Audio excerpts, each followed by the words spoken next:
Good morning from, Washego, Ontario.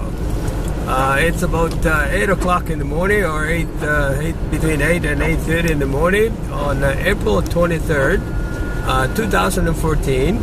I'm driving down on Highway 11, going down to a dentist appointment. And here it is on April 23rd, a nice snowstorm, which makes the roads very slippery. The temperature was -1 or -2. Actually it's -3 now, and hopefully that it's going to warm up. And by the time I come back, the snow is out, but it looks like it's going to stay for the day. Well, enjoy the sun wherever you are. Enjoy the good weather wherever you are. And remember, Washego can be snowing on April 23rd. Have a good day and a good summer. Bye-bye.